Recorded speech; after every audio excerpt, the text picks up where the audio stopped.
ఒక్కరు కాదు ఇద్దరు కాదు షేర్ ఖాన్ ఒకేసారి 100 మందిని పంపు అన్న రేంజ్లో అక్కడ నలుగురు మాజీ ఎమ్మెల్యేల్ని మోహరించింది టీడీపీ. పార్టీ ఆవిర్భావం తర్వాత కేవలం 2 సార్లే గెలిచిన ఆ సీటును ఈసారి ఎలాగైనా కొట్టాలన్నది టీడీపీ పెద్దల టార్గెట్. కానీ అక్కడ మ్యాటర్ చూస్తే జంబలకిడి పంబలా ఉందట. మాజీ ఎమ్మెల్యేల అనుచరులు కొందరు పైకి టీడీపీలో ఉన్నట్టు కనిపిస్తూనే లోపల వైసీపీకి జై కొడుతున్నారట. ఏ నియోజకవర్గంలో జరుగుతోందా వ్యవహారం, ఏంటా కథ? నెల్లూరు జిల్లా ఉదయగిరి, సీతారాంపురం, దత్తులూరు, వరికుంటపాడు, వింజమూరు, కలిగిరి, కొండాపురం, జలదంకి మండలాల పరిధిలో ఉంది ఉదయగిరి అసెంబ్లీ సెగ్మెంట్. వర్షాభావంతో వలసలు ఎక్కువ, కానీ ఓట్ల పండక్కి మాత్రం ఎక్కడెక్కడ వాళ్ళంతా వచ్చేస్తారు.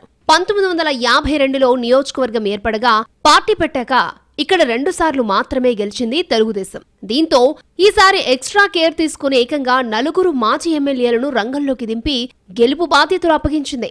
అయినా లోకల్ క్యాడర్ సహకారం ఎంతవరకు అన్న డౌట్స్ మాత్రం అలాగే ఉన్నాయట పార్టీ వర్గాల్లో. 2014 ఎన్నికల్లో ఇక్కడి నుంచి టీడీపీ తరపున గెలిచిన బొల్లినేని రామారావు 2019లో వైసీపీ అభ్యర్థి మేకపాటి చంద్రశేఖర్ రెడ్డి చేతిలో ఓడిపోయారు. ఈసారి టీడీపీ తరపున మళ్లీ పోటీ చేయాలని రామారావు భావించినా పార్టీ అధిష్టానం మాత్రం ప్రవాస భారతీయుడు కాకర్ల సురేష్ కు అవకాశమిచ్చింది. పార్టీ ఏకపక్ష నిర్ణయం తీసుకుందని కినుకు వహించిన బొల్లినేని అలకపాన్పెక్కారు. తర్వాత చంద్రబాబు ఉజ్జగింపుతో దారికొచ్చి పార్టీ నిర్ణయాన్ని గౌరవిస్తున్నారని అభ్యర్థికి మద్దతునివ్వాలని కోరారు.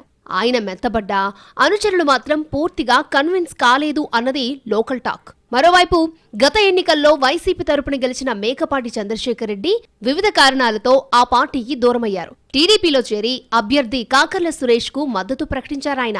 ఇక్కడ వైసీపీ తరపున చంద్రశేఖర్ రెడ్డి సోదరుడు రాజగోపాల్ రెడ్డి బరిలో ఉన్నారు. చంద్రశేఖర్ రెడ్డి టీడీపీ అభ్యర్థి కోసం ప్రచారం చేస్తున్నా ఆయన అనుచరుల్లో కొందరు మాత్రం రాజగోపాల్ రెడ్డికి పరోక్షంగా మద్దతునిస్తున్నారు అన్న ప్రచారం జరుగుతోంది. మరోవైపు మాజీ ఎమ్మెల్యే కంభం విజయరామరెడ్డి కూడా టీడీపీ అభ్యర్థికి మద్దతును ప్రకటించారు. దుత్తలూరు, వరికుంటపాడు మండలాల్లో ఆయనకు కొంత పట్టుంది. ఆ 2 మండలాల బాధ్యతను తీసుకున్నారు విజయరామరెడ్డి. ఈ ఎన్నికల్లో ఉదయగిరి వైసీపీ టికెట్ను మరో మాజీ ఎమ్మెల్యే వంటేరు వేణుగోపాల్ రెడ్డి ఆశించారు. కానీ పార్టీ టికెట్ మేకపాటి రాజగోపాల్ రెడ్డికి దక్కడంతో తీవ్ర అసంతృప్తికి గురైన వేణుగోపాల్ రెడ్డి టీడీపీలో చేరారు. జలదంకి, కలిగిరి, కొండాపురం మండలాల్లో బలమున్న వేణుగోపాల్ రెడ్డి తన ప్రభావం చూపే పనిలో ఉన్నారట. వైసీపీ మీద కోపంతో టీడీపీ అభ్యర్థి కోసం పనిచేస్తున్నారాయన. కానీ ఆయా మండలాల్లో ఉన్న వేణుగోపాల్ రెడ్డి అనుచరుల్లో పలువురు ఇంకా వైసీపీలోనే కొనసాగుతున్నారు. మరోవైపు నెల్లూరు లోక్సభ టీడీపీ అభ్యర్థిగా పోటీ చేస్తున్న వేమిరెడ్డి ప్రభాకర్ రెడ్డి కూడా ఉదయగిరి నియోజకవర్గంపై ప్రత్యేకంగా దృష్టి సారించారట. తన అనుచరుడైన రాష్ట్ర పోలీస్ హౌసింగ్ కార్పొరేషన్ చైర్మన్ చిరంజీవిరెడ్డిని టీడీపీలోకి తీసుకొచ్చారాయన. కలిగిరి మండలానికి చెందిన చిరంజీవిరెడ్డికి అనుచరగనం గట్టిగానే ఉంది. ఇలా 4 మాజీ ఎమ్మెల్యేలు, మాజీ కార్పొరేషన్ చైర్మన్ టీడీపీ అభ్యర్థికి మద్దతునిస్తున్నారు. అయితే కింది స్థాయి క్యాడర్ మాత్రం 2 పార్టీల మధ్య చీలిపోయి ఉండడంతో ఎవరి ప్రభావం ఎంతవరకు అన్న చర్చ జరుగుతోంది నియోజకవర్గాల్లో.